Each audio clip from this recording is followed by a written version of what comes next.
Lee Pennington, episode 14. Yeah, we're Okay. already live, so let me Okay, change so the now we layout have and officially start this. 4 minutes and we'll get going. In the shadow of the standing stone, I feel the memory of the earth. Voices rising from the ancient dark, calling fire into rebirth. The old ones speak through breaking light, through wind that carves the sacred lore. They lift the past into the present, to guide the path we walk once more. Bringing the past to the present, for a future flashed in flame, where wisdom flows like rivers old, and the storms recall our name, where creation. Okay, I have it up on X live now, man. Where the universe draws near, and the awe of the wide and ancient sky cuts through doubt and fear.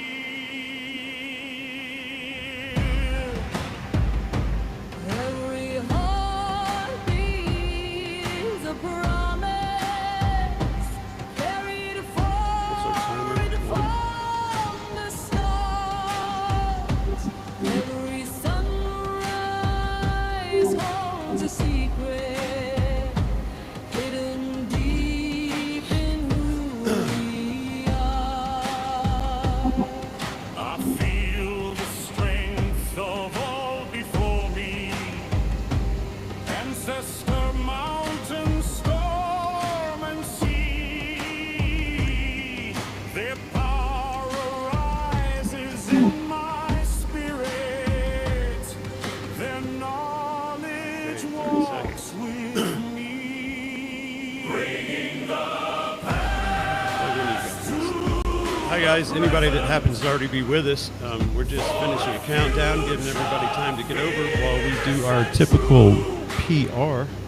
where the wisdom of the ages flows in me and flows in you, where the storms awake in power, where the sky reveals the whole, PR mission as we the speak. wonder of the endless cosmos sets the fire in the soul. Bringing the past to the present, so the future learns to shine in the dawn of life's great mystery. The ancient strength is mine. How's the chat looking?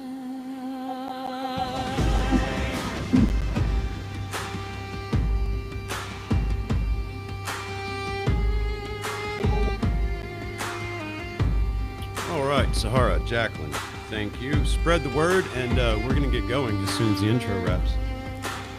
Thank y'all. Love y'all.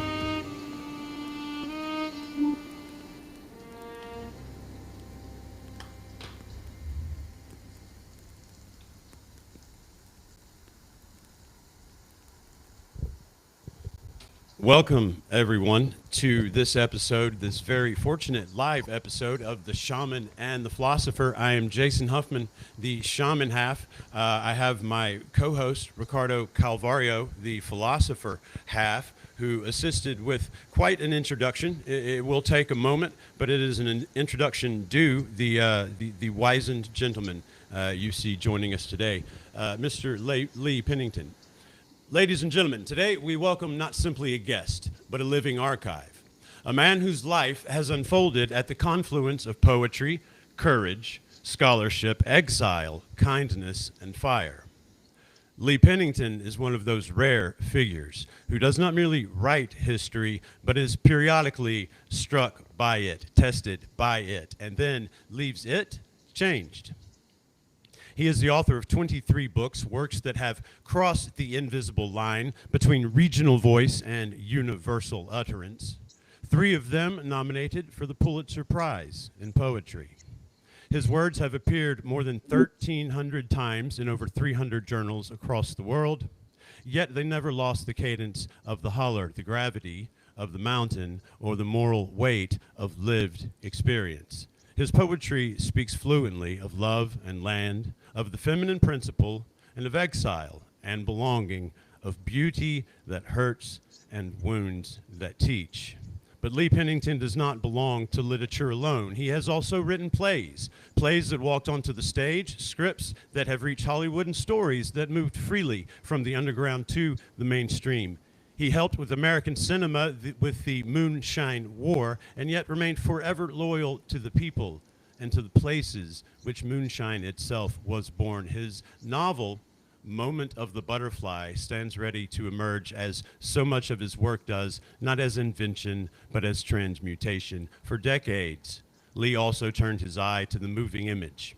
With his late wife, Joy, whose present echoes through everything that bears their name, he produced documentaries that dared to ask forbidden questions, our favorite topic here, about ancient voyagers, lost builders, forgotten coppermen, stones that remember, and continents that may have met long before textbooks allowed. Together, they created 26 films that set at the uneasy edge where orthodoxy hesitates and curiosity begins. He taught for nearly 40 years, not as a custodian of safe ideas, but as a cultivator of dangerous ones. In Harlan County, Kentucky, he learned firsthand the cost of letting young voices speak freely. A book of student poetry published in 1967 led to his exile, threats on his life, and contracts whispered into the dark, and yet he did not recant, he did not retreat. He carried that fire forward, and history is now circling back to tell that story honestly.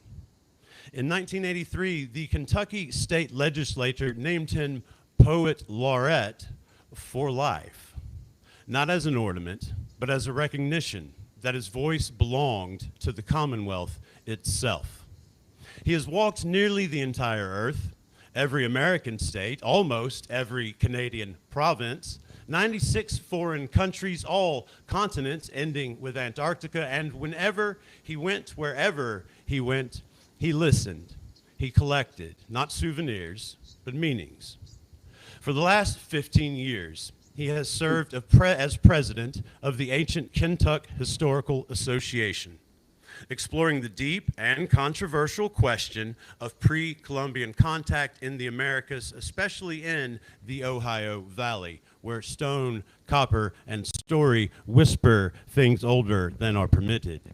In 2013, the University of Louisville opened the Lee and Joy Pennington Cultural Heritage Gallery, home to first editions of Galileo, Copernicus, and Newton, and destined to hold Lee's writings, films, and artifacts. It is not a monument to ego, but to continuity, proof that knowledge is a relay and not a possession.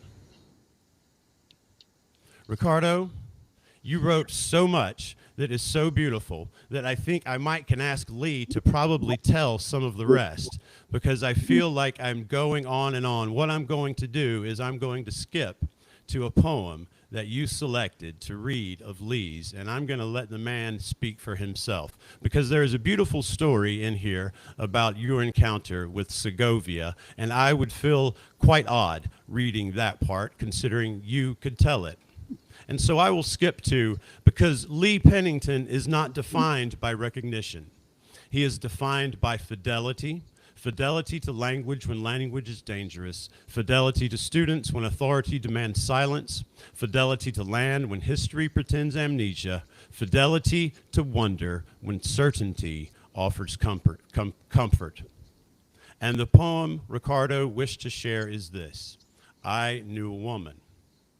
I knew a woman who taught the hills how to listen, who laid her hand on the ground and called it home. Those lines could just as easily be read as autobiography. Ladies and gentlemen, we are in the presence of a man who has not merely observed the long story of our time, he has carried it, often at a cost, often in silence, often with grace. A poet of Appalachia and the world, a teacher who refused fear, a witness to ancient paths and modern reckonings, a keeper of fire who never forgot the kindness that first lit it. Please join us in welcoming Poet Laureate, filmmaker, teacher, traveler, and living archive of courage and imagination, Mr. Lee Pennington. The floor is perpetually yours, sir. Well, thank you so much. My goodness sakes alive. I've never heard such a wonderful introduction. I feel like, okay, let's listen to that again and forget what I have to say. It's been an amazing journey, and I have been blessed every single step of the way. I don't know how things have happened. I do follow the idea of my Ho-Chunk elders who tell me there is no such thing as coincidence. And so as the three of us are here tonight and the audience is out there, however this all came together is not really a coincidence. It is something that was supposed to happen. I'll tell one story about having gone with my late wife Joy to the island of Huahine in the South Pacific, and I wanted to go there to film the marae, which were reconstructed by the great anthropologist, Japanese anthropologist who was based at the Bishop Museum in Hawaii, Yoshihiko Sonoda.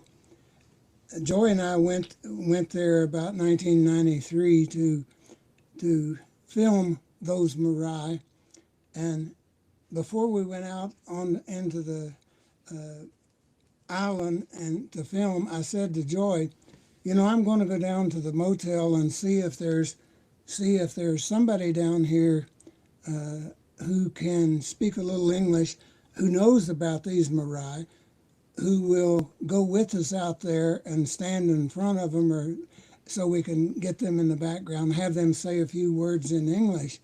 So I went down to the desk and asked, and they said, no, we don't have anybody around here at all. Said, sorry. So I said to Joy, oh, it's okay, I'll just go down and we'll film the marae and I'll do narration over top of them. We went down and we came back, and I said that we were gone about a couple hours or so filming, and I came back and said to Joy, you know, there's just got to be somebody on this island who knows about these marae and who can talk about them. And I said, I'm going to go down to the desk and ask again. So I went down to the desk, and my same question, the person looked at me and said, Sonoda's coming in at 5:30. And the only thing I can say is the way I felt was all of my bones disappeared. And I was trying to hold my meat up with no bones. So I went back to the motel room and I said, or the hotel room, and I said to Joy, I said, you will never guess who's coming in here at 5:30. And she said, who? I said, Sonoda.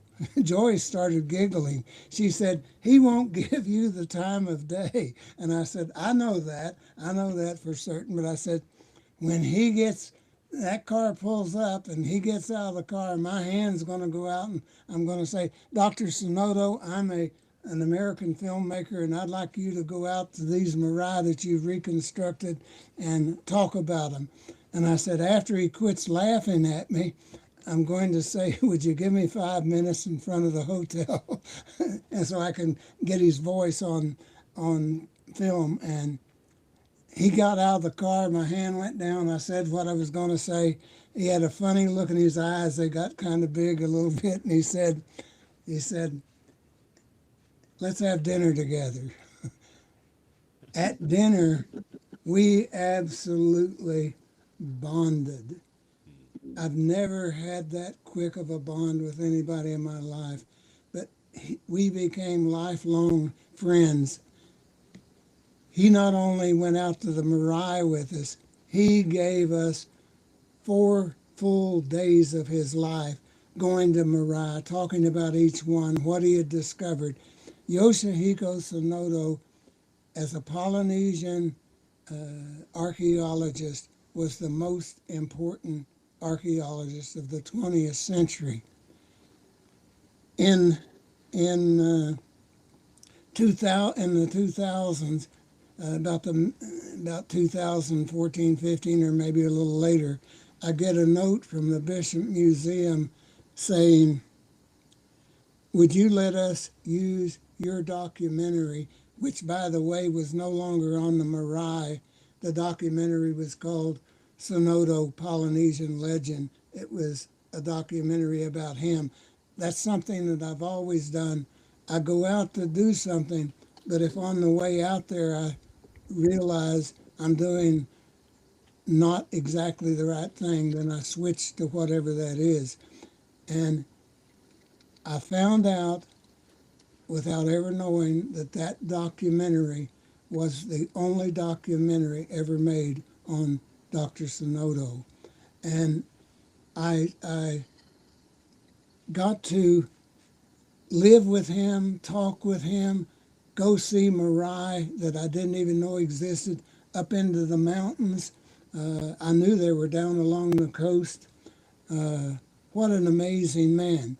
The Bishop Museum asked me, would I give a detailed article that they could use about just simply meeting Dr. Tsunoda, and the story I just told you is the one that I told them. What an incredible human being, and what an incredible moment. One of literally thousands I've had over my lifetime. So I no longer think in terms of is it going to happen or is it not? I always think in terms, I'll go there and it will happen. And so many times I will go out to do something without any, not that I don't have a great amount of research and preparation, which Joy and I always did that, but I would head off to some island in the middle of the South Pacific to do something and never know before I started if it was all going to come together, but sensing that it would come together. And if I have to change on a documentary when I get there, that's no problem. I'm not tied into something so strongly that I can't change and go ahead and do what was necessary. The first documentary I ever did was on Papua New Guinea. Joy and I left Kentucky, and on the plane, I told her, you know, there are some problems in New Guinea, and we may run into them, but I didn't tell her that till we were already on the plane. And we were in search of the mudmen, a ritual that's literally thousands of years old. And there we got caught in a tribal war between two tribes. And it was amazing. They weren't after us, but they were after each other. But if their arrows and spears, and yes, we did step back deeply into the Stone Age, they were using bows and arrows and etc. And I thought I'd be a great war correspondent, and I'm pretty good at filming the roof of a Jeep, but not so good at getting the war. But we got up into the highlands and literally I do not think those arrows were going to find you. Something tells me they weren't going to find you, sir. well, they might have.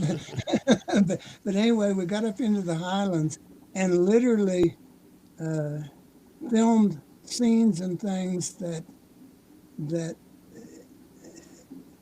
for example, we beat National Geographic into the highlands filming the Wigmen 2 years before National Geographic got in there, and the indigenous people, even though I can't speak their language, we always were able to communicate. And I don't know how that takes place, but it always happened.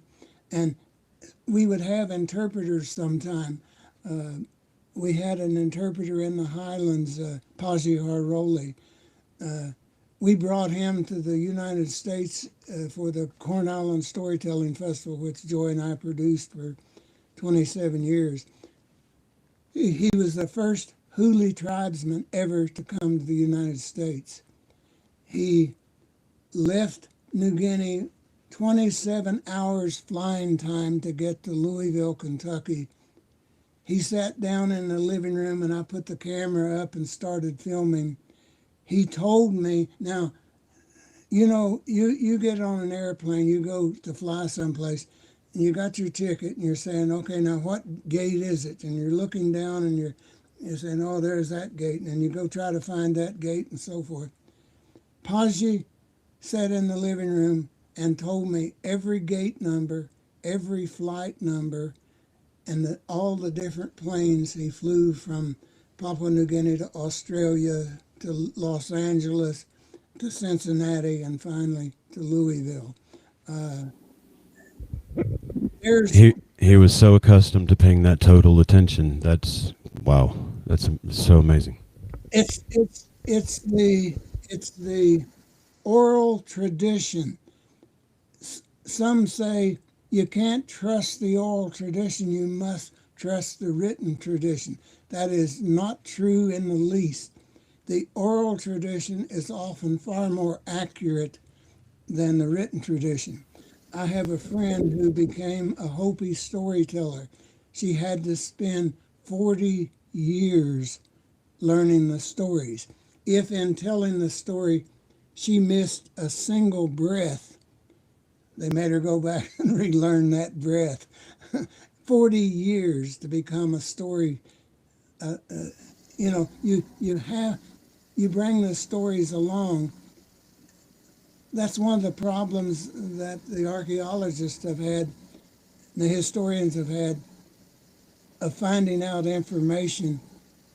As one of the native people said to the late Fred Reedholm, he told him something. He said, "Why didn't you tell us that?"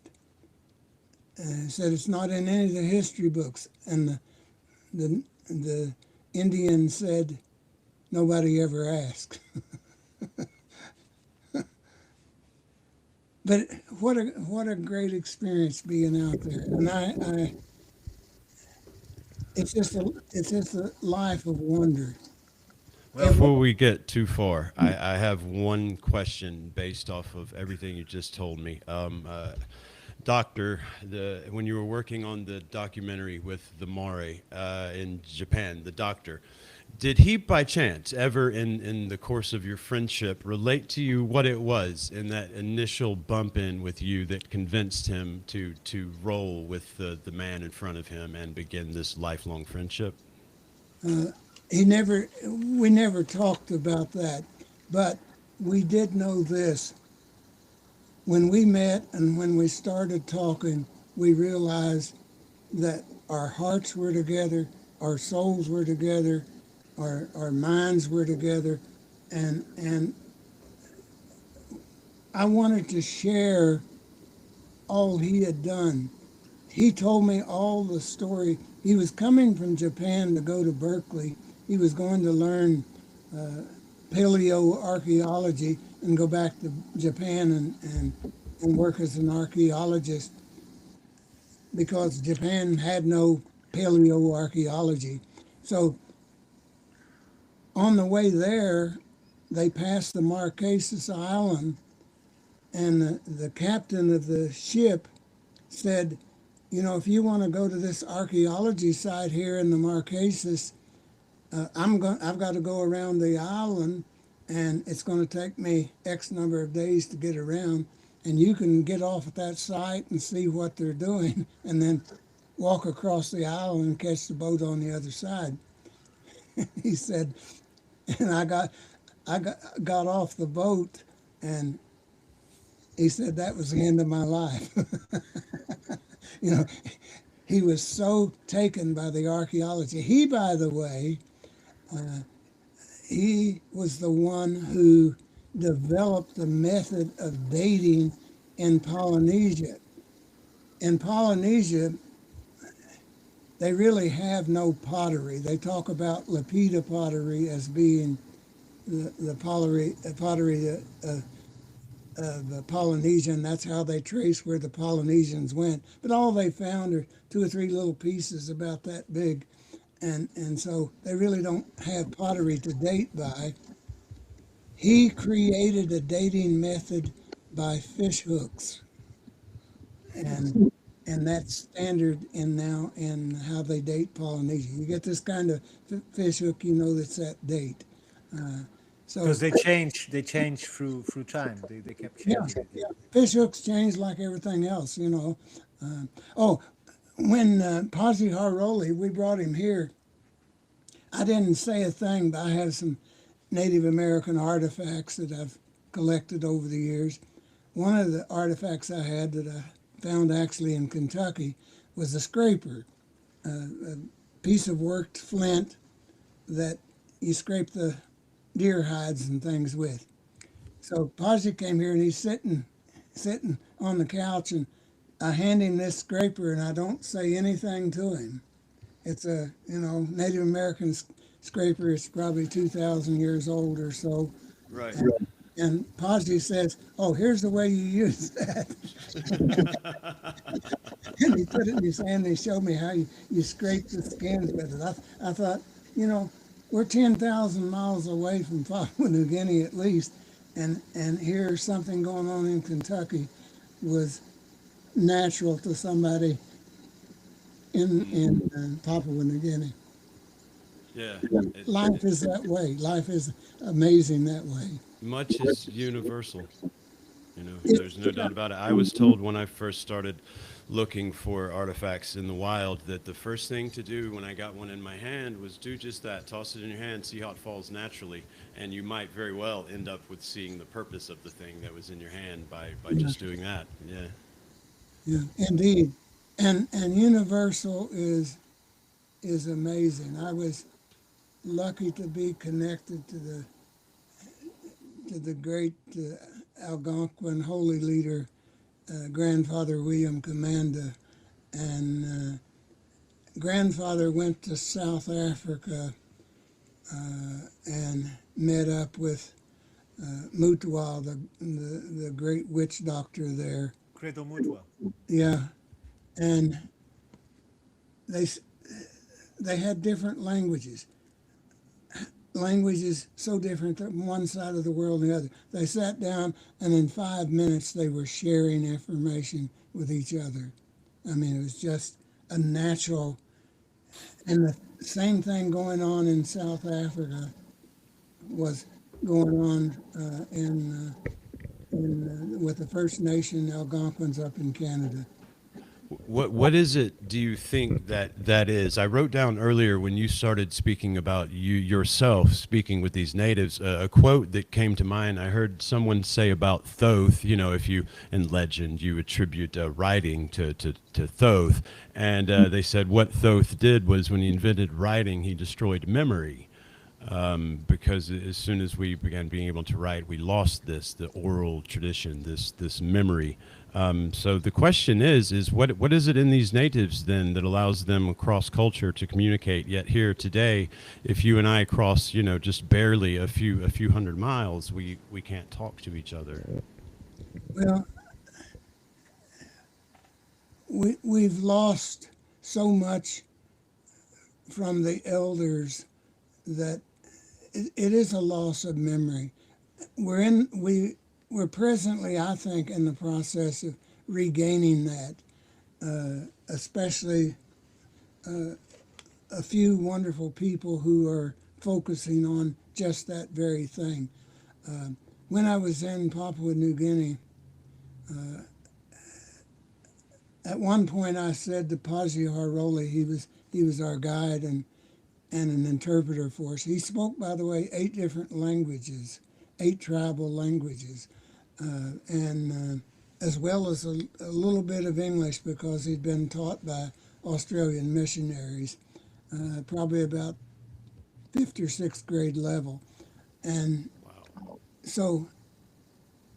That's primitive people for you. I'm sorry?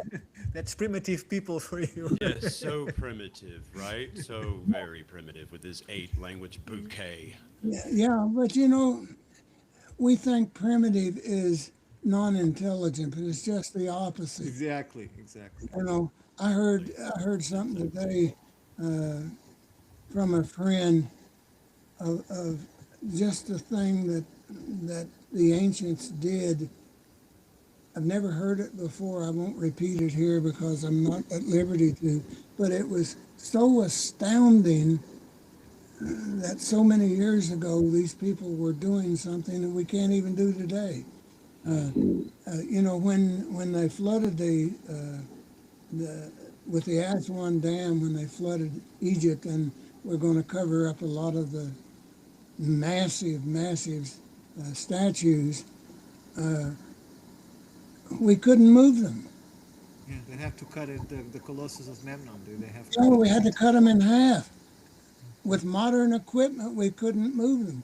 But they were moved, they were carved elsewhere and moved to where they were in ancient Egypt. So, and they were moved, of course, in the 20th century, but we didn't have the equipment to move them. That's an amazing thing that we overlook. If you listen, that is number one rule. If you don't listen, you're never going to hear.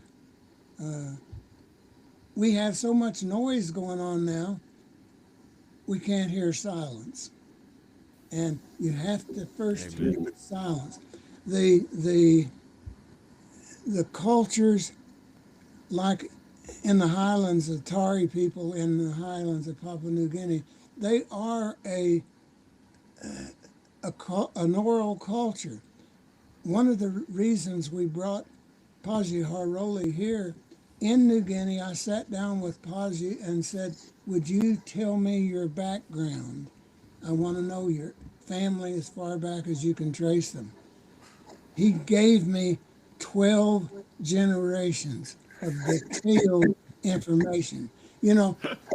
I can get my father, maybe I can get my grandfather. I know of my great-grandfather and a few things about him. I know a little bit of my great-great-grandfather. I only have a fact or two.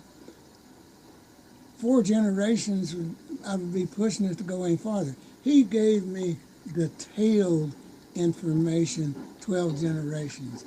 And one of the things I wanted to do in New Guinea, the first white contact in the highlands was done by the Leahy brothers out of Australia. They were gold prospectors, and they crossed the mountains and went into the highlands panning for gold.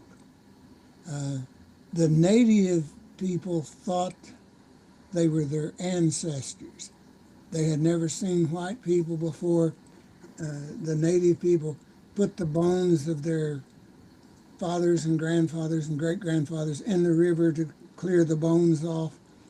And they thought these guys getting down there with the pans dipping in the water were looking for their bones. But anyway, Michael Leahy was head of this group, he and his two brothers. And when they went into the highlands in 1931, Michael Leahy took film camera with him and filmed the first contact. There's a documentary done out of Australia in the 1950s called First Contact, and it was #1 documentary that year at the festival in Cannes, and it tells about that contact, and that original footage of Michael Leahy was used in that film. So that's one that everybody ought to get a hold of and take a look at. But I wondered when I was there, because everybody in New Guinea, you ask them how old they are and they'll say 40. And the average life expectancy is probably about 50, 55. But there are old men there. And so one of the things I asked Paji if he could do for me, could he find some old men that I could interview and who may have been around as children when the Leahy brothers came in. And he found them. And it was pouring down the rain. And we got under a little overhang, and Joy was doing the camera work, and I was doing the interviewing. And we sat on buckets and water pouring down all around us, and Joy holding the umbrella over the camera to keep it getting washed out. And I interviewed these old men. And one of the things one of the guys said, which was just amazing to me, he said, when the white man came, we thought things would be better. But we found that they aren't better. And he said, we are now going to try to put ourselves back again. I thought that was an amazing statement. Right in the middle of all this, What we're all trying to do. Indeed. One of the things, Paji looked down at me and said, they want to hear your story. And I said, what? He said, they want to hear your story. I said, my story? And I thought, what the heck am I going to say to these wonderful people? And so I sat down on a bucket and said, I was born in a forest, much like yours. I lived in a log house. Their log houses, the logs go up and down. I said, my logs, went sideways. And some of those guys were wigmen teachers. That's where they, take the young men into the wigmen village. They grow massive wigs, and they cut these wigs off, and tourists come in and pay them $4,000 or $5,000 to take one of those wigs. But they have a personal wig and a ceremonial wig. And the wig man, though, is revered. And he teaches a young man, 17, 18, 19 years old, everything he needs to know to survive in their culture. And one of the things that's happened... Something severely lacking today. Indeed. One of the things that happens, they pay him a pig. That's what it costs to go to the wigman school. And pigs in the highlands are the most valuable things. Each pig is worth roughly $1,000 American dollars. Wow. And it is so amazing because one of the things in New Guinea, absolutely the most severe eye for an eye, tooth for a tooth that I have ever witnessed on the planet. In New Guinea, if you're driving a car anyplace and you run over somebody, it's the law, you don't stop. And the reason for that is, Please. if you break somebody's arm, you owe them an arm and they will break your arm. If you kill the person, you owe them a body, Alive. Life. Yeah. your body. And Now, I so, wonder how that pans out in practice. well, Um, that's why they have tribal wars going 30 or 40 years, because somebody kills somebody in this tribe, then they come over and kill 2 people, then they go back and kill 4 people, and it just goes on forever. and then they keep It owing doesn't each stop. other. Yeah, I forgot Yeah. it doesn't stop. I have a friend of mine on one of his lyrics.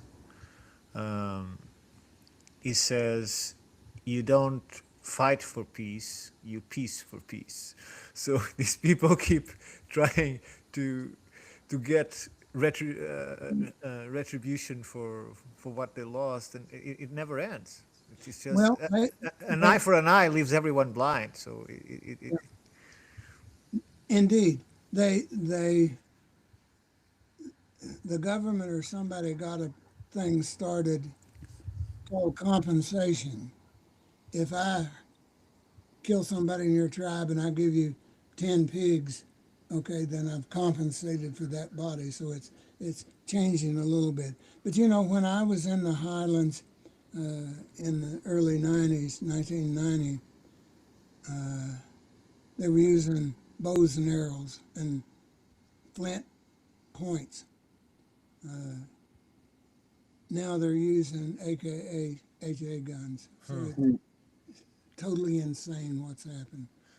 and you've been so many places. This might sound like a silly question, but it's why do you think when there is no obvious isolation, when the isolation is taken by the peoples themselves, why do you think that some people evolve into something that permits us to be talking, for instance, today here, into a civilization, and others don't? Do you think it's a choice? It's the lack of will. It's only the isolation.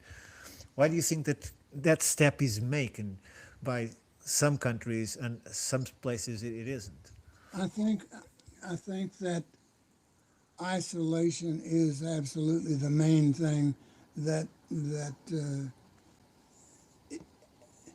in New Guinea, what happened was they built a road into the highlands, a road, and people started moving on that road. There were in Mount Hagen, there were like 2 million people living there that nobody in the outside even knew were there. And you know, partly once the Leahy brothers went into that area, and then of course World War II, you know, they went into New Guinea. The greatest battle, probably sea battle, was the Battle of the Coral Sea, which was right out from Port Moresby in New Guinea. Boats are still sticking up out of the water. It's a wonderful place for divers to go down in those boats now.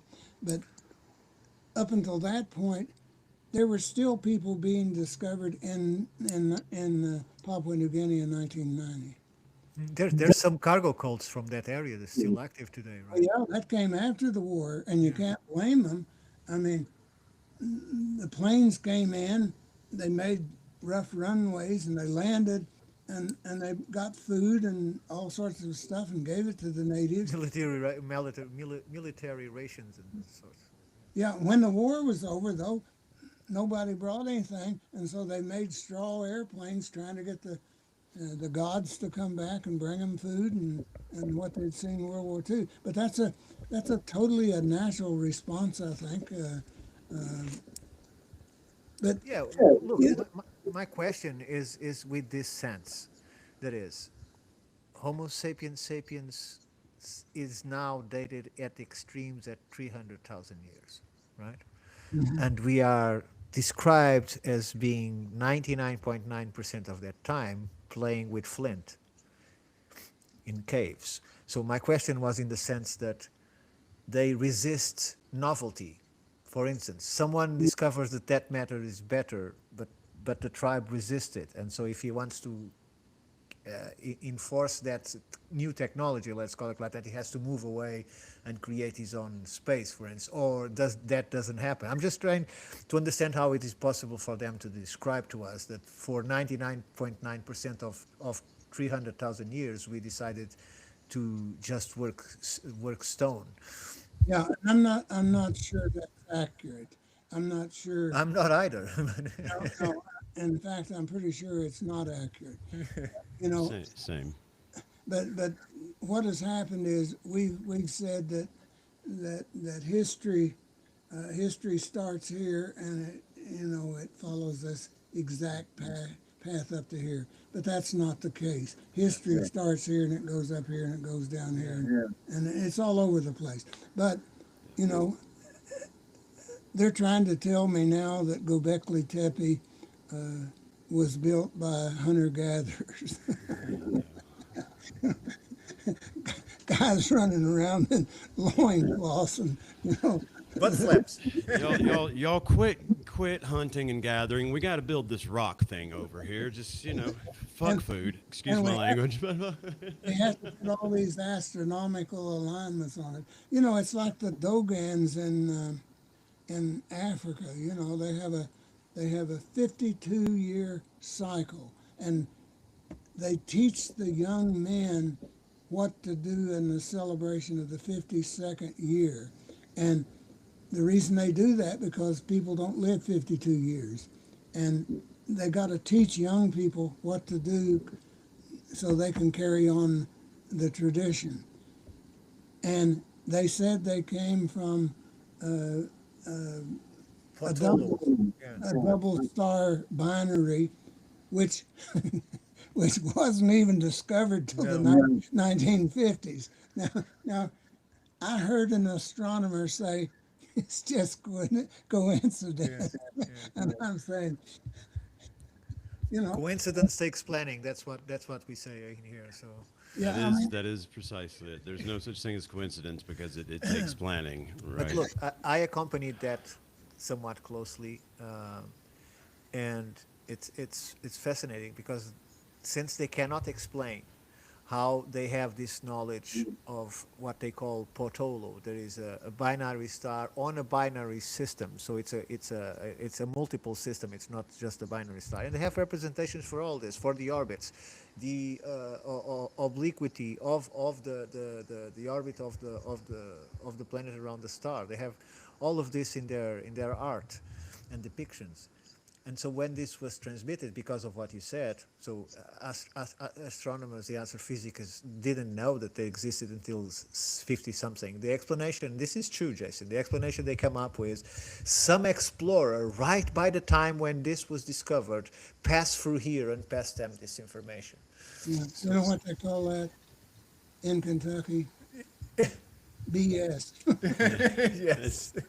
But bullshittery is precisely my term, and I have adopted, sir. Yes, that is precisely. There have always been objects found which are out of place.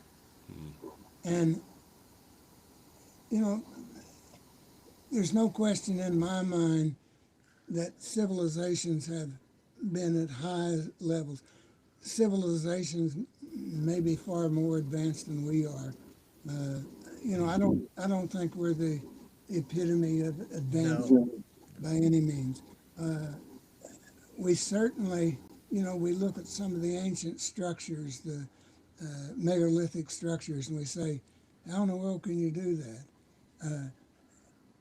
I listen closely to the indigenous people, what they tell me. I don't always understand. I talked to a witch doctor in on the island of Raiatea, he talked about how the Polynesians navigated. And he said they took a coconut and they cut a hole in the coconut and put it up on the mast. And he said the shaman would send out his call, and said the call would go out to an island, touch the island, and come back. And then the shaman would set that boat in that direction, and the coconut with a hole in it would make a certain sound. And when they got off course, it made a different sound, and they knew to swing back on course. Now that sounds like radar to me, but I don't have any idea if they had radar. But I listened closely. He sent out his call. The call touched the island and came back. And I know that's important. And on Easter Island, I talked to some of the natives. Mostly the natives had been brought back from Tahiti because they were all wiped out really in the guano mines in South America when the Spanish gathered them up as slaves and took several thousand of Easter Islanders, Rapa Nui people over there, and they died in the mines. And they, thanks to the Bishop of Tahiti, they were forced to take them back to Tahiti. Of 1,000 people they put on board to bring back, they got 100 of them back. Of those 100, 90 some of them died of smallpox. So you only had 4 or 5 people left on Easter Island at one time. But I talked to some of those native people, and they had the tradition, and they say, how did those moai, those statues, get from the quarry on Rano Rock Raku over incredibly rough volcanic terrain? You have trouble walking across if there's not a road. You would have trouble standing up even because it's chunky volcanic rock. Yes, yes. How did those statues get over there without being damaged? And the natives say they walked. They walked, yeah. Yeah, I don't know. I've heard that. I don't know what that means, Yeah, right. but I don't have any problem with that's how they got there. Well, they already tested twice, and they show that wheat textiles produce ropes as they would have at the time, Yeah. and they lift it up and secure like 8 ropes around it, and then And they do with like a wobble. pulling, Yeah. it does like this, And it looks like walking, and there you but, go. That's yeah. why along the way some are fallen down and broken, but they walk them down. And if that road, they say, I don't know, you might know better than me, they say that walk was what made them divine, because it was the fact that they reached there and are placed was the fact that was then supposed to be that it was imbued with the spirit of the ancestors, or Yeah, whatever well, is that belief. no, the moai, as several of the stones have the mana inside. I mean, the energy, but Power. even if they're doing it with ropes, how did they get across that volcanic terrain? I don't know. No. I can tell you this. I can tell you why the coconut story might work, and it's just a matter of testing it today. We talked this in our last show. I think we talked about this with Rick. I'm not sure. There is this place in Malta called Agar Quinn, Yeah, and Agar Quinn is turned into the ocean. And so this archaeoacoustics researcher is studying the place, and he realized that the site is exactly as an 800 megahertz antenna, because he was a radio astronomer when he was young, and he remembers the arc of the frequency. So he said, I wonder if there is something in front of the exit of the sound of this place, if there's something there. And so 60 kilometers into the Mediterranean, way beyond the horizons, there is this island called Lampedusa. And in Lampedusa, there is this semicircle of stone turned completely to agar quin. So how do you create an alignment through water beyond the horizon? Don't ask me, but they did it. Yeah. And there was another one turned to Africa. Now, the question here is, how does the sound reach there? And so this raised new studies, and this is all academic. And so what they found out is, when sound is emitted, the wave tends to flatten with distance, and so it loses volume until it disappears. But when it goes through the surface of the water, the coolness of the water compresses the wave back, which means that there is no distance it can reach until there is significant waves, and then yes, the sound is blocked by the waves of the ocean. But if there aren't, the sound goes until he finds his destiny. Yeah. And so these systems that I think were so advanced that I have to send you my book, The Resonant Earth, which is completely dedicated to the functional. It's not only how they're built, it's the functionalities that these sites had, clearly. And academics have shown them. This is just that it's amazing stuff. And then they finish the study and say, next. There is no exploration, no attempt to see how further it can be taken, and I think it's sad, but that's how things is in the academic world. You know, what we have to do when we approach a mystery, it seems to me, we have to be open, almost so open that stuff pours out of our head. Amen. You know? I say think so far outside the box you find yourself back in it, or something to that effect. Yeah, you can't say, oh, that's not true, that's impossible. You gotta let it happen. You know, how in the heck can Lake Titicaca have seahorses in it?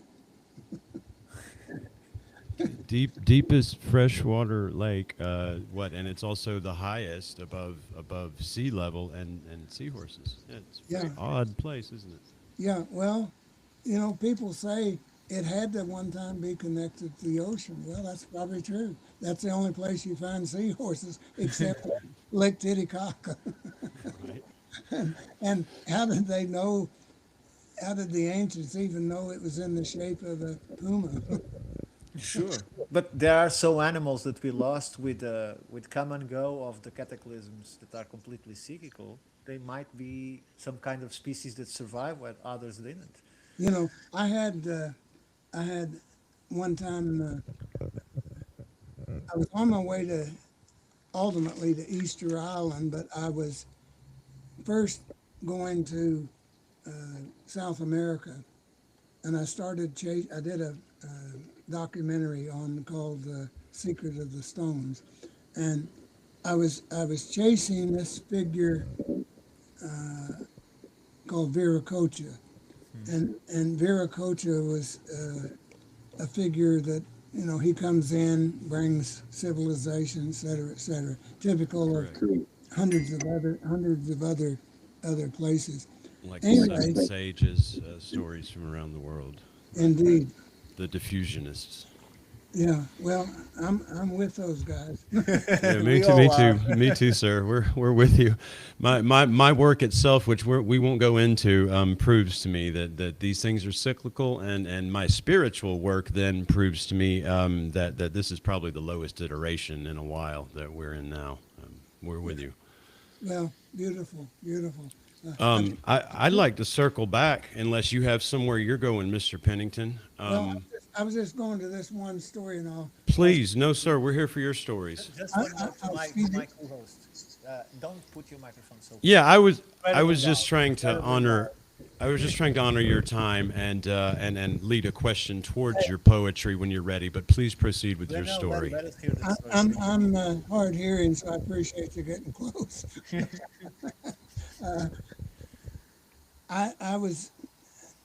I'm fairly knowledgeable of world travel and have been for some time, and I let my guard down in Cusco, Peru, but it was the best thing that ever happened to me. I had a guide who said, okay, this area right here, here's your hotel, You can go out through here anytime, day or night, and you're fine. And I got out one morning. We were getting ready to go up into Peru, and I got out and was walking along, and I see two men in front of me, and then I see one, and then I say my famous words, "Oh shit," because when one is in front of you, that means the other one's behind you. and I've got Leonard Skinner's "Give Me Three Steps" playing in the background now while you're telling this story in my head. Anyway, as soon as I said that, this hand had me here, and the guy in front ran back and jerked my feet out from under me. I swung at him. I broke my little finger. I probably hit his shoe. And then the next thing I know, I'm looking up, and I said, "Boy, what a great night's sleep. That's the best sleep I've had in years." And then I look up and I said, "Oh man, what a beautiful sky." "Oh, look at those beautiful buildings." And I said, "Wait a minute, I'm not in bed." They went for my pressure points and put me to sleep. They jerked a neck wallet off my neck with passports, my passport, Joy's passports, and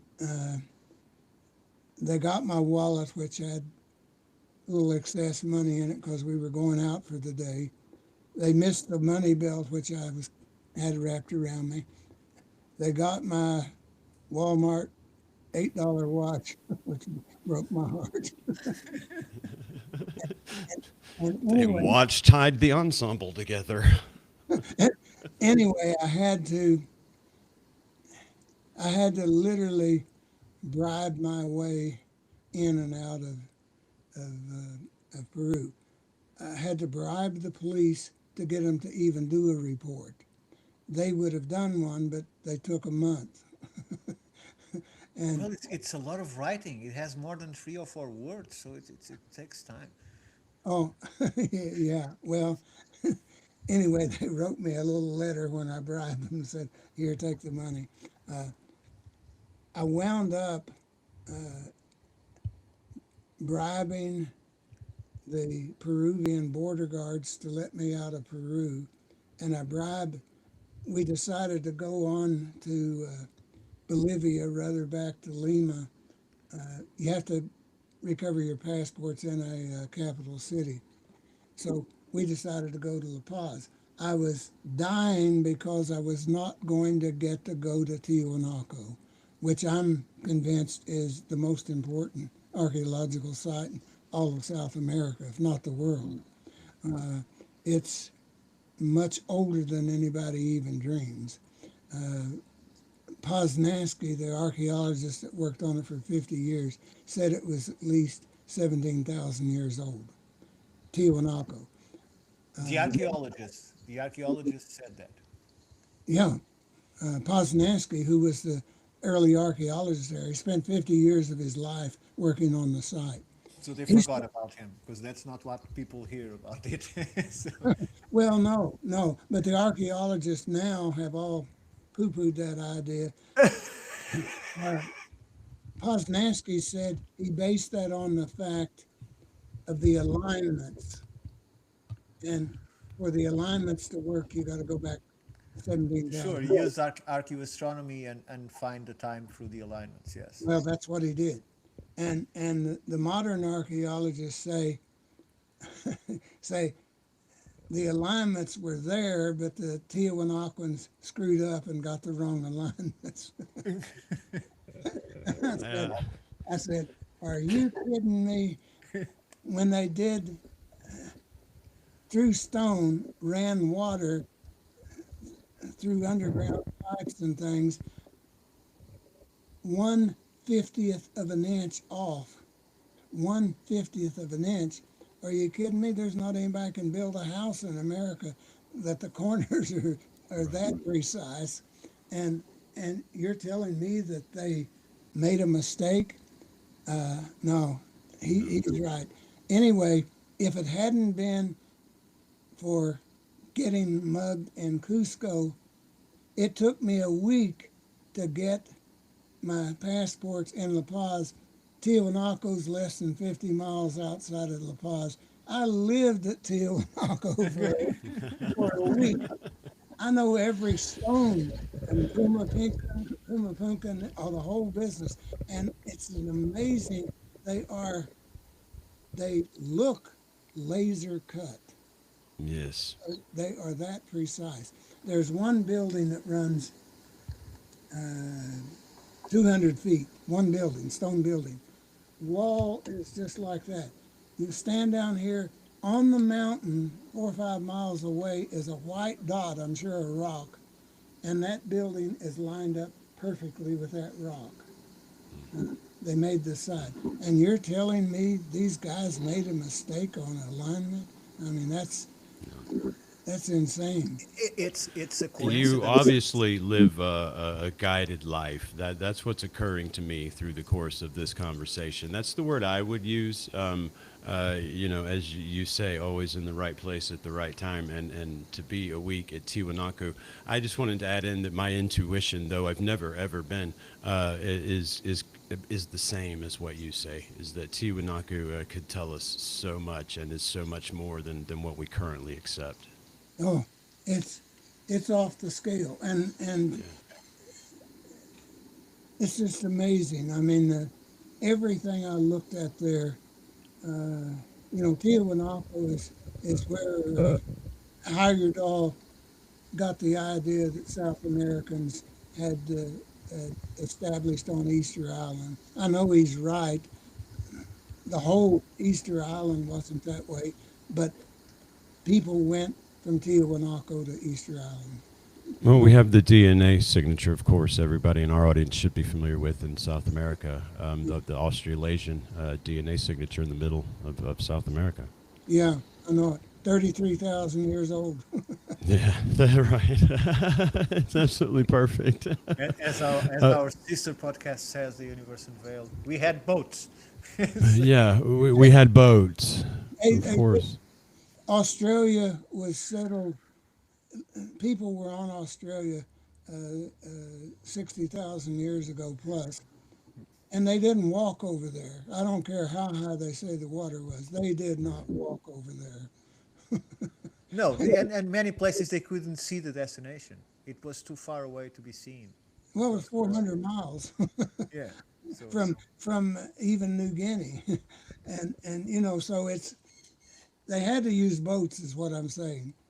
And We're if firm proponents of humanity has had boats, and we've had our modern conscious for at least a few 100,000 years, and we had our curiosity, all that, on board with those boats with us. So that's why we shorthand it and say we had boats, y'all. It's an easy one. I was up in Alaska and at Kotzebue, and standing on the shore of Kotzebue, I looked over and I could see Siberia.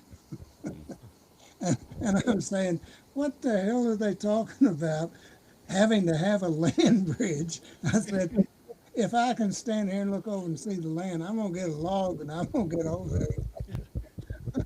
Go over and visit the women. That's it. It reminds me from... Go see if they got some different looking girls over there. I'm a bit tired of this fruit y'all been growing. Might be something over there tasty. Be back. I'll let you know. Yeah. It's like from cadence. We are curious.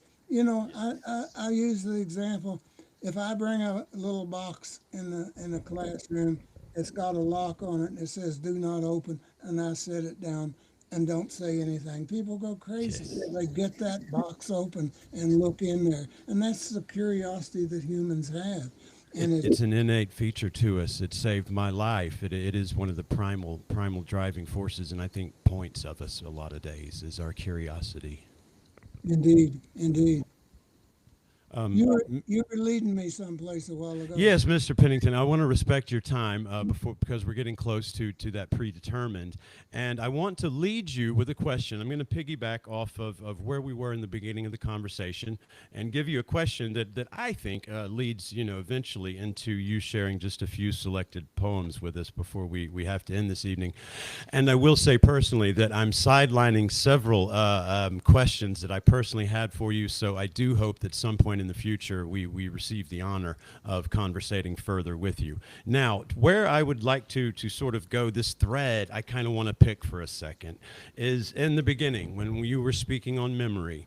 And I talked about Thoth giving writing and taking away memory, and you were talking about your friend who came and visited you, and not only could he recount 12 generations, but he could recount all the flights that were, listed in the airport, right? What that gives me the sense of is a different type individual than we have walking around in our societies today. It gives me the sense of an individual who is perhaps much more present in the given moment, present with the now of it all than perhaps we are allowed to be in this society. So what does that do? When you have a society that is producing men that are geared towards memory and towards learning so far back and towards being so present with the now. And I thought perhaps that would segue into the artist side of your soul. So that's all I wanted to put out there. Well, thank you for those incredible comments. We have lost the ability to hear silence, and we have to have sound around us at all times. And this sound here, this sound there, a television going, a radio going, something has to be moving all the time. And, we don't take the time for memory. With Pasi Harrola, his memory is so natural, he wouldn't know anything different from to know every gate, every flight number, every stitch of the way. He wouldn't know any different thing to do other than that. But we generally don't have the ability. We don't need to. Right now I can say, well, gee, I can't remember that. Hey, Siri, tell me about, and she pops up, and I thank her, and she says, you're welcome. Let me ask you this. Do you know of a condition called aphantasia? No, I don't. Okay. Aphantasia, this comes as a big surprise to me. Aphantasia is a large part of the population and are persons that do not hear their thoughts nor have abstract concepts. So they cannot imagine or see an apple if you are describing an apple to them. They cannot see it. Mm-hmm. And their head is a permanent silent. There is no voices, there is no communication, inner communication, it's just silent. So I wonder if this is a condition of the new times, right? Because the way that people were connected back then, they have to have this sense of communion, right? Yes, there are people today who have incredible communion. You and I had incredible communion when we met at the Ancient American Conference. I mean, your presentation on what copper was produced in Europe and what percentage it was. I mean, I'm still blown away by that. Thank you. We have people who make that connection, but it's not general. It's not, the three of us here, I'm sure all of us have that. But if we go out someplace else and run into another group of people, different place, different time, that's going to be an unusual trait. It's one of the things that we've also lost is contact with Mother Earth. I mean, everybody ought to be required to take their shoes off and go walk through the grass. I mean, they ought to be required to feel the energy of Mother Earth coming up to them. It would alter the health situation. Oh, I went to doctor's appointments today. I got about 40 doctors now. But anyway, I went to doctor's appointment and they asked me how I was, and I was saying, "Boy, I'm great." And then I said, "I also lie." And this nurse said, "You got diabetes." Diabetes. I said, "I'm feeling that." You couldn't be more correct or speaking my language about the bare feet. You know, during the COVID shutdown, I spent I'd say a good year and a half walking the earth bare feet as I was going through my own sort of personal shamanic calling. You know, trying to rediscover what I termed what the natives must have known, you know, and felt. But yeah, it's really critical. It should be mandatory. You're right. Yeah, we need to stick our hand in the ocean. We need to lift sand up out of the beach. We need to walk barefoot on Mother Earth. We need to say her. We need to realize without her we're not. You know, and there probably been planets before that people forgot that too, and they're not. I think people don't understand that even the most modern of cities, let it unattended with no maintenance and revisit it. I just take 5 years. It doesn't take much. 5 years. The asphalt will be green.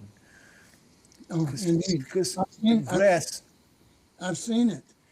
I mean, 5 years, and then you think 1,000 years. Yeah. 10,000 years. That's another one of my pet peeves. People saying humans at one time all lived in caves. Hey, I've got birds here that build houses. You know, and you're telling me the top so-called evolutionary ladder did not build houses. Right. But you know, you build a wooden house 20 years ago and let it go 20 years. You know, Wooden, earthen, stone, even. It does not take much to make it look natural to us today. everything disappears. Yeah. And Yeah, stone remains. That's why we still have so many. stone remains longer than anything we know at this point. It does. It does. It's proved handy in my my research up on Lookout Mountain, you know, here in Alabama. What I'm finding in stone is going to be key. I think that's my own personal feeling that stone is our key. And what you said when you know I asked that question a moment ago, and what you said about quiet and listening to the quiet, and what you said about earth. That resonates as two of basically the most important things I did when I was trying to sort of disconnect, you know, from the modern world and reconnect with myself was quiet in nature, you know, and sorting out the difference between self and not self up here and all that allows the human being to do. But yeah, I could not echo more precisely that your answers. I felt them. Can I just say that? I felt them, and I appreciate them. Well, I appreciate your feelings about those. We've got to reconnect. We got to reconnect with people. We got to reconnect, especially with the indigenous people. Indigenous people have information now that they're willing to share, but we got to ask and we got to listen. And I've been lucky. Every country I've been in, I've been lucky to run into someone who had the connection, who had who had listened themselves and was able to share. And I met a shaman up on Lake Titicaca, and it was a guide took us in to introduce us to the shaman, and I wanted to be alone with the shaman. And so the next morning I got up early and slipped out to where the shaman was, and he was in his place sitting alone, and we got to share mental voices. Yeah. And that was like, that was a major experience for me. I mean, I knew what he was thinking. He knew what I was thinking. We were talking to each other. When we left, we embraced. We had seen each other one time in our lives the day before, and we suddenly were connected to each other forever. That's resonance.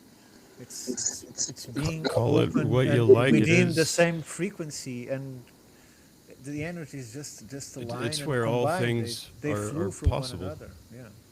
I had a gentleman who was probably not much like your gentleman, because this is the modern age, and this was just but a few years ago.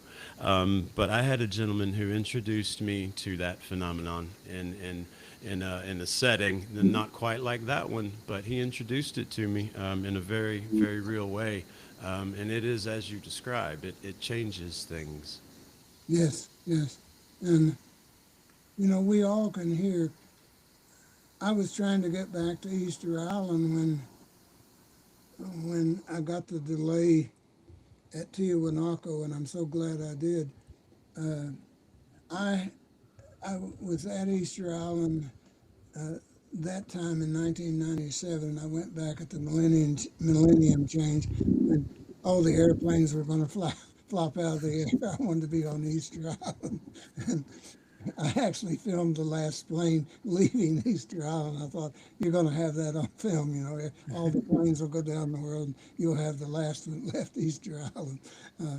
Of course, it didn't really happen, but on Easter Island, I went back and I lived with the Moai, literally.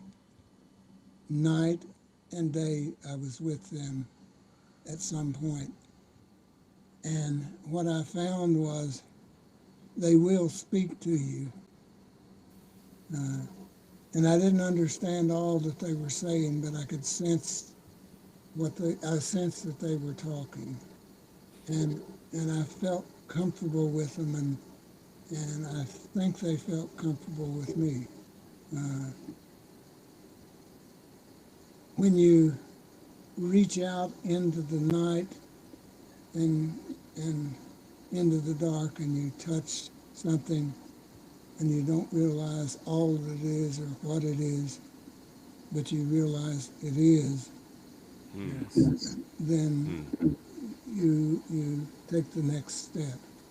And, Your curiosity might take over at that point, huh? well, my curiosity is always off the key. Always, yes, sir. But would you say that It is my most maxed out stat as well, sir.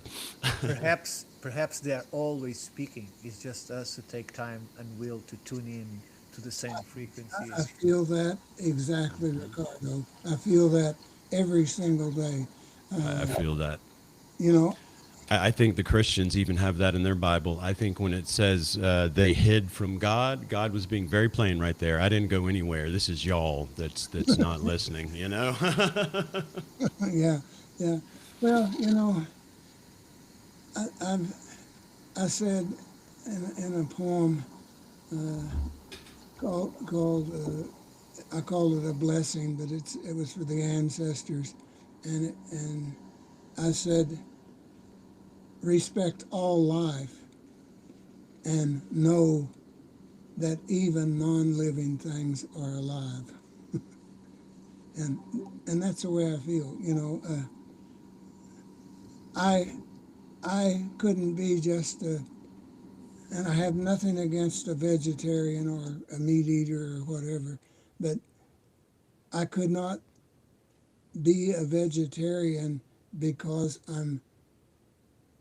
I don't want to eat a living thing, because a tree is as living to me as a bison. Amen. And you know, we don't listen to trees, but trees talk. We don't. They do. I named them, if I'm honest with you. An elm tree, when it starts to get the Dutch elm disease, starts emitting an enzyme which helps it fight the Dutch elm. When that happens here, 40 miles away, the trees start emitting that enzyme. Now, how are they doing? They're talking. That's They're exactly that happened. They're communicating, They yes. are, Yes, sir. and it was exactly a situation like that that forced scientists to accept that trees were able of communicating, because in Africa, in the center of Africa, they have these kudus, and the kudus eat from the acacias, that are trees with enormous spikes that I'm sure you've probably seen yourself. Yeah. And so kudus were dying in enormous numbers, and they didn't understand what was killing the kudus because they didn't seem to have any physical problem, until the testing revealed that what was happening is that the acacia, when was overeaten by the kudus, started emitting a pheromone. And that pheromone not only traveled through the air, it also made her leaves poisonous. So she was actively killing the kudus. But it didn't stop there, because nearly 150 kilometers downwind, the trees were changing that before they were overeaten. So the plague of the kudus, they start dying and dying from region to region, because trees were communicating to one another, saying that we are in danger. And so that's how this came out on National Geographic, and that's the first time that academics were forced to admit. This is in I can't remember, 96 or 2006, I can't remember. But it was the first time they had to admit that plants do communicate, that fauna is not without communication, right? Yeah. And you know, the indigenous people have known that for forever. And the quicker we learn that, and the quicker we share the commonality with a rock, with a blade of grass, with a next door neighbor, with our worst enemy, you know, the quicker we see that connection, the quicker the world will come together in a more peaceful direction. And it's easier. So It's so easier may to it live in ever harmony. be, sir. That's precisely what it is. Yeah. Yes. So, Lee, would you grace us now with a little Yes, bit of with your the poetry? poetry. We don't want to let you get out of here if you're comfortable with the poetry. I'm always comfortable with poetry. As soon as I heard there was poetry, Lee, I've always sought these conversations, and I thank you for granting us this one. I was taught at an early age. I was lucky to have the Poet Laureate of Georgia as a high school teacher. He was a Vietnam vet, and he saw in me that I was not going to be paying attention in class if somebody didn't do something. And his book of poetry, Into Soft Wings, was about his experience in Vietnam, and it was very obviously cathartic for him, but also very frank for this young man to read. And so since then, though I am not a poet myself, I have had a place for it. I understand it. And so I just would like to make sure we get some of yours included before we wrap tonight. Okay, well, one of the poems that you mentioned earlier, Segovia, and I want to tell you that story and then read a poem I wrote. My last book was called Segovia's Fingernail, and when I was at Berea College, I was a sophomore, and I was made news editor of the Pinnacle, which was the college newspaper. And the editor said to me one day, I want you to go over to Boone Tavern, which was the local hotel of the college. I want you to go over to Boone Tavern and interview this musician. His name's Andre Segovia.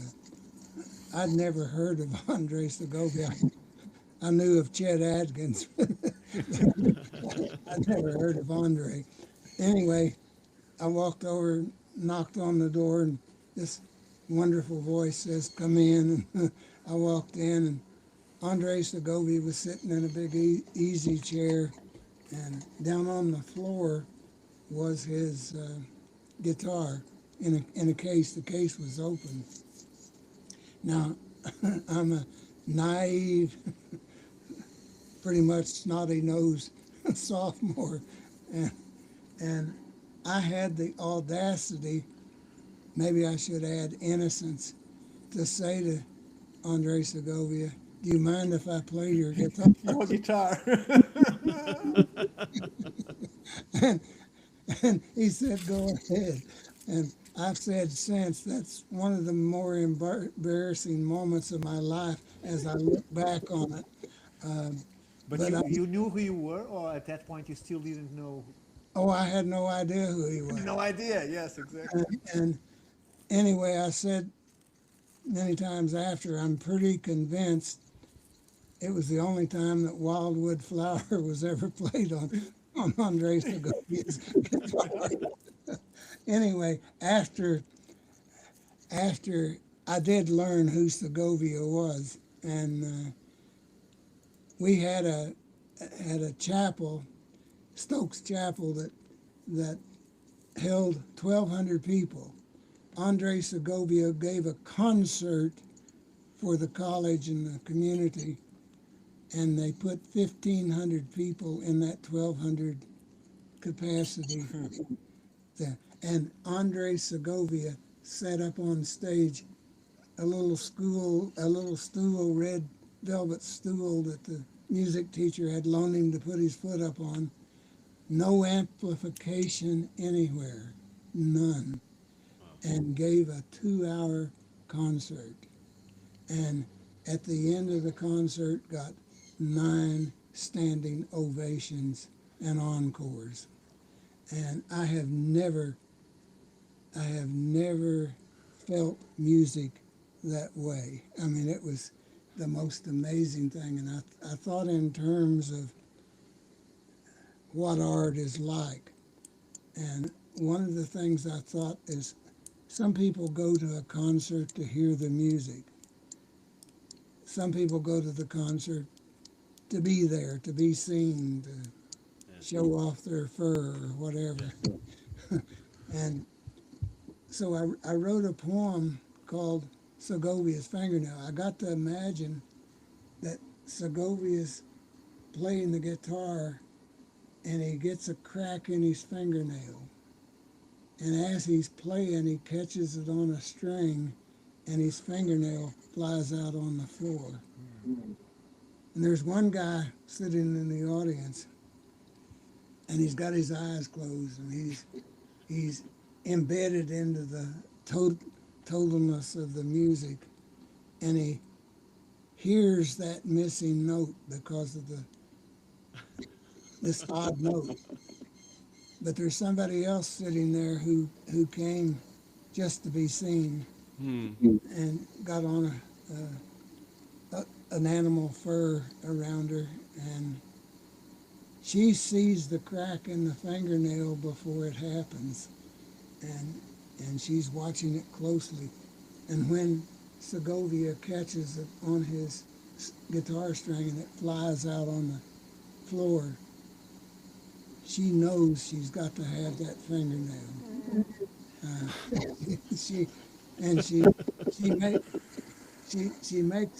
makes plans to have the fingernail framed. Wow.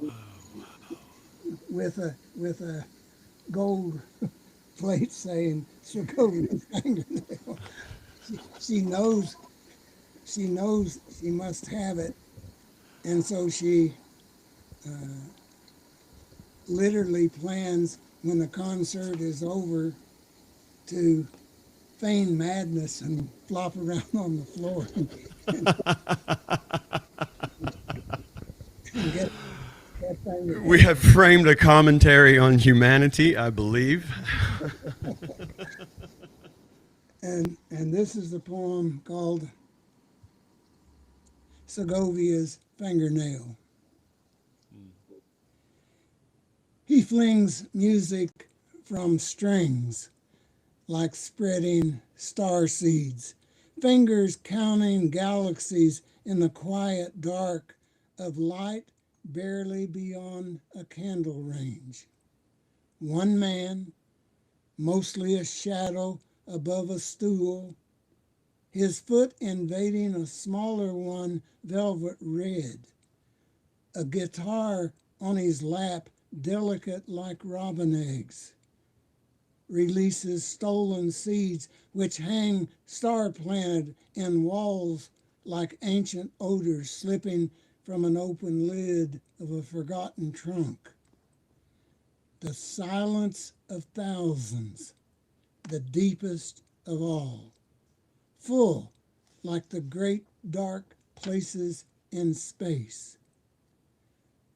Two together on the front row. He sits, hands folded on his lap, almost in final pose, without the coins on his eyes, head down. The sounds cover him like a comet's tail, always away from the sun. She watches all, more than hearing. The man, the guitar, the fingers, foot on red velvet, the thousands still in breath-stop silence. Her hands stroke the mink wrapped around her shoulders. Her own fingers feel the music of fur.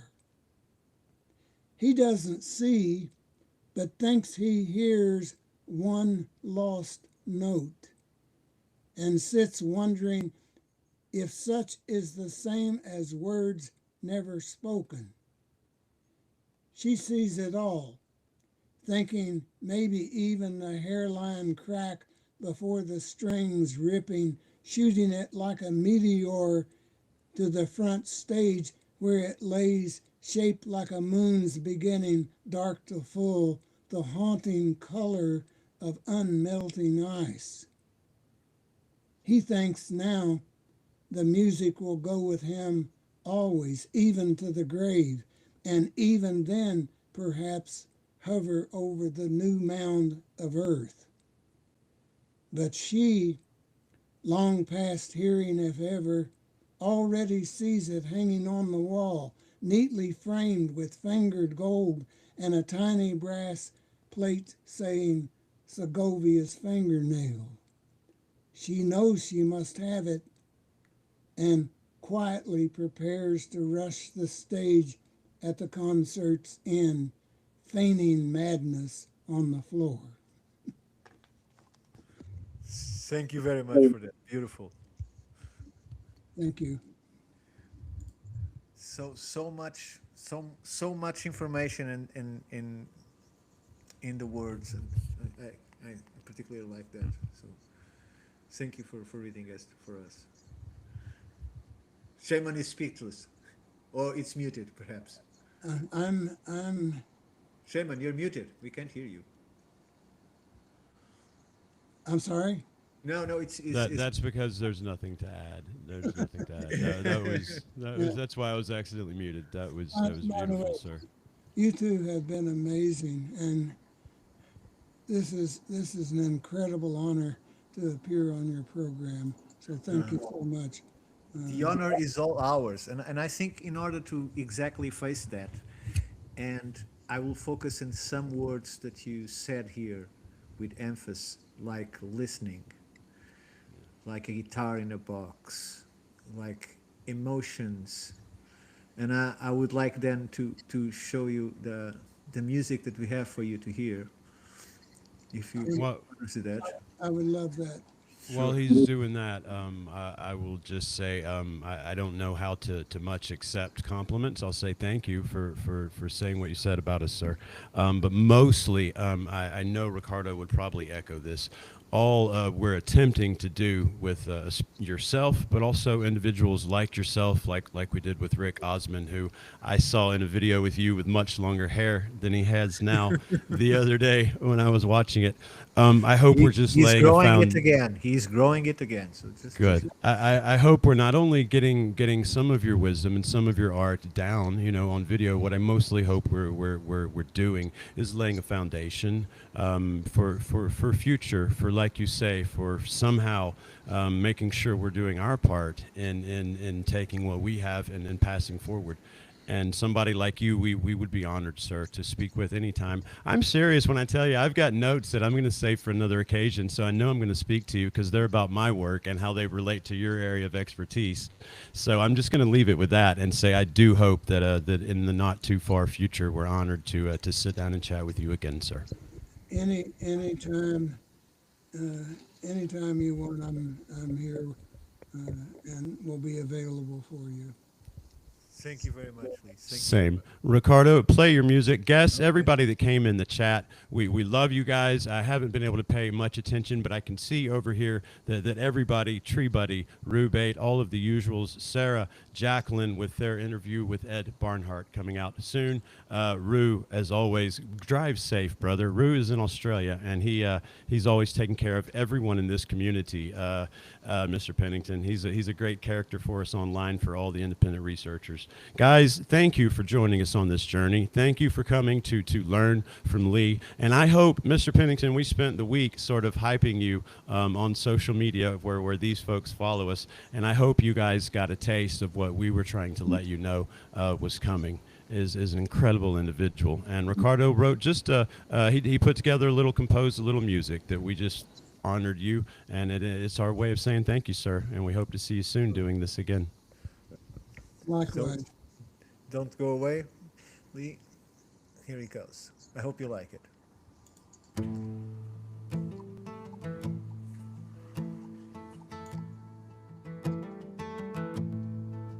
Sing low now from the heart, sing it true. Sing like the mountain taught you to. If your words cost nothing, they won't last. But if they burn, they'll forever light the past. You walk right into rooms where you don't belong. You sit with paupers low and talk to kings headstrong.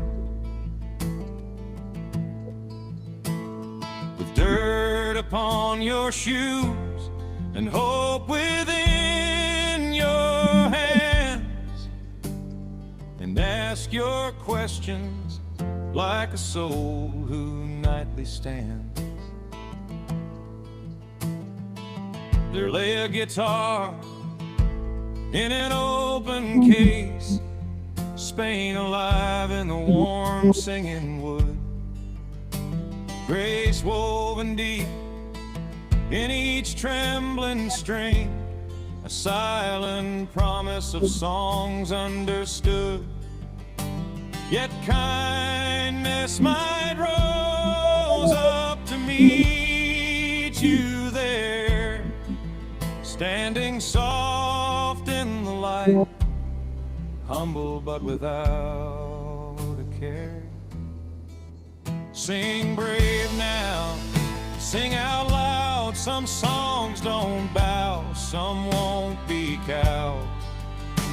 If they exile you for what you say, you're probably where you should stay.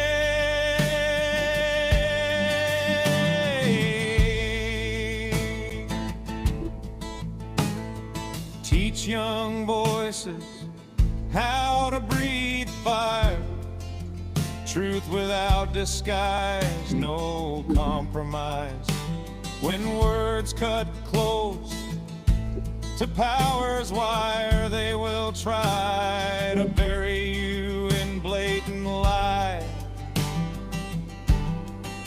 Sing true now, sing for two, for every love that carried you. Some songs are grief, some songs are prayer, some are proof someone was there. You walk the world and let it change your core. Through every border crossed and every distant shore, let it sink deep within, let it sometimes bore. Yet honors drift like weather when the work is done no more. You don't chase crowns that gleam in fleeting fire. Instead you tend the steady flame that never tires. Let the light fall gently where it may desire. Through open hands it comes as truth itself inspires. So sing now, not to be known, but to leave the ground less alone. Sing for the land, sing for the lost, sing for the truth, whatever the cost. Sing like a witness, steady and kind. Sing like a bridge between heart and mind. When the world forgets what matters most, let your heart sing the song and you its host. When your voice is finally finished and your footsteps fade from view, hope they say you listened well and left the door open for others too.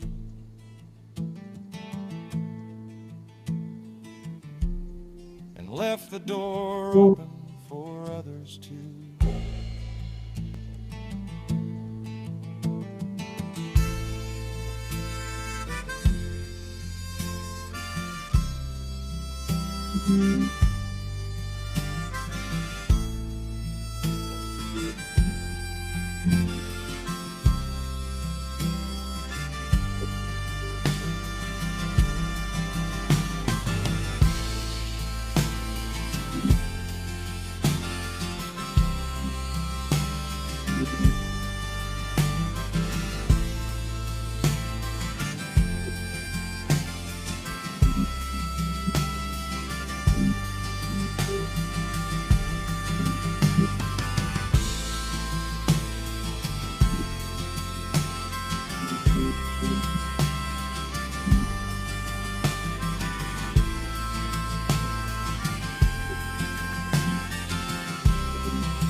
Your song is receiving a lot of love in the chat, sir.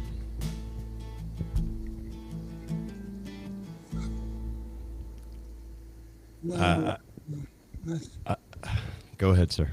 that is an incredibly beautiful piece of work. Oh my God.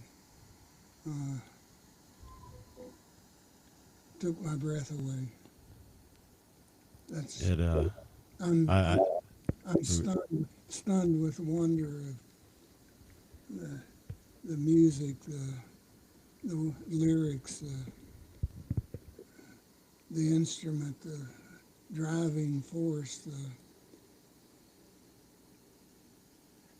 I'll never be the same. Thank you. we feel the same on this end, and I think, yeah, that's what we were trying to do here, and we thank you for you. Here's all I know to say right now is thank you, sir, for being you. I've tried to be other people and it didn't work. Fucking, I can't. I know, right? That is one way to drive the ship into the ground, brother. Yeah. How can I get a copy of that song? He will send it right to you. Okay. And may I share it with somebody who's they're in the process of making a movie on my Harlan County, Kentucky experience, and I would like to share that with the music director because that may be what they were looking for. It's what I was looking for. We're watching this guided life of Lee's in action unfold right before our eyes. Where Well, it's there are no coincidences. there are not, sir. That is one thing I have learned for certain. And you know, if we get to talk further, I'll tell you one day, boy, I put that stuff to scientific test. You know, I was running tests on my experience and all of these things being quite true. And I thank you for being a fine example for all of us to follow, not just a man, but a human being. That's what I'd like to say. Thank you. Negligence. Ricardo, you're on mute for your goodbye, bro. You might want to unmute. Sorry, I was just saying I just wanted to give back some of the love that I felt when I met you. You were wonderful to me, with no reason. You didn't know me from anywhere. And although we shared just a few words, I was touched. And so it's something that I wanted to do for a long time. So thank you for being here. It's Bravo. a stunning, amazing piece, and I say when we met, it was an instant communication, and you can't say for no reason. It was for all the right reasons. We are exactly where we are supposed to be, as evidenced by the fact that we are here. That's what I go with. Yeah. There are no words for this. This is just something I hope that I get to continue very much, sir. I'm kind of like a kid in a candy store, honestly, or what they'd say, a kid at Christmas. I mean, if you see me over here kind of trying to hold my smile back and holding my seats, I am not blowing smoke up that glorious beard when I say these are the type conversations and the type individuals, meaning you, that I, my whole life have felt fortunate to find. And now that I'm in this podcast business, and specifically have been searching out. And this was perfection with more than a cherry on top, sir. Thank you. Absolutely. Lee, can you tell the audience where they can find your work? The stuff still in print is all on online on Amazon and On Amazon, under your name. several other outlets. The out of print things, you can find them on things like AVE books, Abe books. Oh, in PDF. You mean in PDF format? No, I'm talking about an actual hard physical copy. Oh, hard physical copy. Okay, I see. Yeah. Sometimes I'll find one and need it and we'll buy it. I need to tell you one little story. Go ahead. It's when my first book came out, it was the book I did on my mentor, the great Kentucky writer Jesse Stewart, who was my high school principal, and I did graduate work and did stuff on Jesse Stewart, and then shortly after graduate school, I wrote a book, did 2 more chapters in it from what had been the paper I'd done in graduate school, and it was my first book, came out in 1967, and I've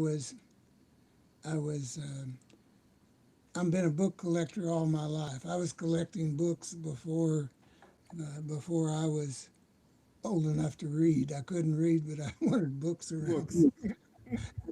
And every place in the house is bookshelves, wall-to-wall bookshelves, every room, even the garage.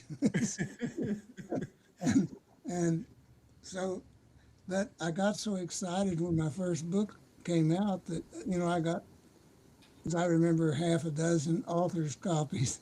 and it's not exactly this way, but I felt this way. I wanted to stop people on the street and say, here, this book, I was so excited. Anyway, I got a couple of years along, and I got to looking, and I didn't have a first edition of the book. And by that time, there was, it was in third printing, I think. So there was none around. And so I contacted international bookfinders in Los Angeles and said, can you help me find this book? and they did, and I had to pay $75 for it. $75 in 1967 is a little bit more. It would be. Tell me, it wasn't an autographed one, was it? Right. As a matter of fact, it was. It was. We meet again. $70 poorer for it. Since then, I've always put back a couple of first editions. The most amazing thing I ever saw was this book. This is a reprint, and this is a hardback. The original was 1975, and it was a little thin paperback stapled together with I say duct tape down the back. And anyway, some of the most amazing thing that's happened to that book, that was my response to getting run out of Harlan County in 1967 for a book of poetry that my students had published. And I said for 2 years, I'm not going to say anything, heck with it. And then after 2 years, I didn't have a choice. And I asked myself, why do you want to say anything? And I said, just because I want to say it. And anyway, the book was John Westberg, it was Westberg Associates that produced the book. He wrote me and he said, I want to see a lot of your poems, a bunch of them at the same time. I had just completed the manuscript of Songs of Bloody Harlan. I just sent him a whole book. Said, take what you want out of it to publish in your magazine. And he wrote back and he said, I want to publish the whole book. And so one issue of North American Mentor magazine was my book, Songs of Bloody Harlan. And then after the magazine came out, he said, I want to publish that as a book. And that's when that little duct tape book was published. And without my knowing it, having any knowledge at all, it kind of became an underground sensation with some teachers, underground teachers, teaching this stuff about this poet that got run out of town for poetry. and When I grow up, I want to write a book that gets me run out of town. Well, I thought that was an awful thing when it happened, but since then I realized that much of my reputation was based on that, getting run out of town. But You can't beat it, really. there was I signed a copy for somebody I knew, and just out of curiosity, I said, "What'd you have to pay for that?" And he said, $1,000. And one came up on Amazon a couple of years ago, and it was listed at $2,600, and it was only up 2 days, and it was like, and I don't know if it sold or if, what it was, but anyway, that's when the hardback was done. It's only $30, so Well, you could put it at 100 by that Hopefully you rate. kept a few copies of that version. I saw the cover, and I remember the day before yesterday, I was listening to the Spotify playlist of your poetry, and it has that cover on there. So was I listening to poetry from that book? you could very well have been, yeah. Could have been. Okay, I know Ancestors was one of the poems, and I forget some of the other titles, but yeah, okay. Yeah, yeah. That's and the movie that they're making is the working title is Songs of Bloody Harlan. So it's who knows what's going to happen, and you know, I say, why me, Lord? And I say, thank you. Yes. That's about every other morning around here. Why the thank you. Yeah. So it has been an incredibly amazing journey and continues to be. So I'm blowing off the planet, but still have my feet solidly in the earth. So and that's the way I want to hold. I know what I wanted my work to do early on. I had heard that Federico Garcia Lorca's poetry was sung in the fields by the peasants. And I thought Lorca was also very highly respected by all the academics in the 20th century. So here you got peasants and academics, and they're both. And I thought that's what I'd like my poetry to be. I'd like my poetry to be accessible to everybody, and have the academics like it too. If I had a choice, I would go just to the people, let them connect with it, and then I'm happy. And I was in Spain, and well, they call it Barcelona, we call it Barcelona, and I got out away from the touristy area and got in a tavern, and I go up to the bartender and I say, trying to ask him about Lorca. I figure if the peasants know Lorca, then this bartender probably will too. And I didn't speak Spanish and he didn't speak English, so we're working back and forth. Somebody over in the corner speaks a little English and he sees what's happening. He comes over immediately, as is the always happening coincidence, and he translates for us. And when he tells the bartender that I'm after the poet Lorca, his eyes gets real big, and then he tells me that Lorca is buried in an unmarked grave 900 miles south of Barcelona in Seville. And I thought, I'm going to go back to America and I'm going to go in bars and I'm going to ask them, do you know where Robert Frost is buried?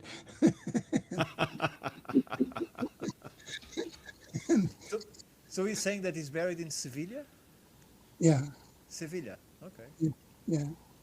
But yeah, the pub keep knew precise. That says something about a culture differentiation, does it not? Well, it's a whole different world. Yeah. It's but my poems, I would hope, unlike I had a doctor friend, I knew a woman came out. That was one of the books nominated for the Pulitzer, and I had it on the coffee table so everybody'd come in and have to see it. and anyway, this doctor came in and he grabs a book and he reads the poem and he says, "That makes me dizzy." I lost you guys visually. No, we are still here. We're still- Okay.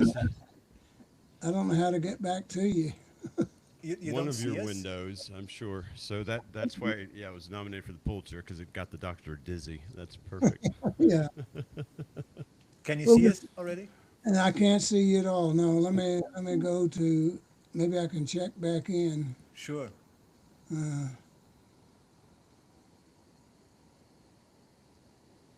If not, we still have you on camera, and we can do a wrap up. We're reaching your the 2 hour mark, and definitely don't want to be pushing your time. Okay, I'm back on another thing, but I don't. It's not connected to you. I guess I'm only seeing me. Yeah, we're seeing you. We've still got you loud and clear right here. So everything's proceeding fine. Okay, well let's cut off for a while. And, We'll do it. And I will promise anytime you want me back, I'll be back on. And Thank you. if I can't come up with the stories, I'll make them up.